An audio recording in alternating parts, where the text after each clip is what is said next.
అనకాపల్లి జిల్లా వడ్డాది వద్ద కొట్టుకుపోయిన బ్రిడ్జిని మాజీ మంత్రి గుడివాడ అమర్నాథ్ పరిశీలించారు. బ్రిడ్జి కొట్టుకుపోయి నెల రోజులవుతున్నా కనీసం ప్రత్యామ్నాయ ఏర్పాట్లు కూటమి నేతలు చేయలేకపోయారని విమర్శించారు. బ్రిడ్జి కొట్టుకుపోవడం వల్ల 3 జిల్లాల ప్రజలు తీవ్ర ఇబ్బందులు పడుతున్నారని అన్నారు. విశాఖ నుంచి నర్సీపట్నం, పాడేరు వెళ్లేందుకు ప్రధానమైన రహదారి కావడంతో ప్రజలు అనేక కష్టాలు ఎదుర్కొంటున్నారని తెలిపారు.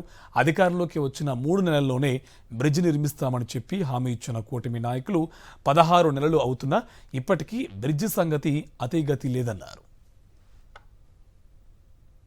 16 నెలలు వారి ప్రభుత్వం వచ్చి సంక్రాంతి కల్లా రోడ్లు పూర్తి చేస్తామన్నారు. ఎక్కడా కూడా ఎవరికి ఇబ్బంది కలిగించమని చెప్పారు. ఈరోజు తీరా చూస్తే కనీసం టోటల్గా రోడ్డు కట్ ఆఫ్ అయిపోయింది. కనీసం ఆల్టర్నేట్ రోడ్డు చేయాల్సినటువంటి ప్రభుత్వానికి బాధ్యత ఉన్నా సరే పట్టించుకున్నటువంటి పరిస్థితుల్లో ఏదో ప్రతిపక్షాలుగా మేము మాట్లాడినప్పుడు లేదా ప్రజలు ఆగ్రహించినప్పుడు వచ్చి కొబ్బరికాయ కొట్టడం 10 రోజులు అయిందట. కొబ్బరికాయ కొట్టి బ్రిడ్జ్ కొట్టుకుపోయి దగ్గర నెల రోజులు అవుతూ ఉంది.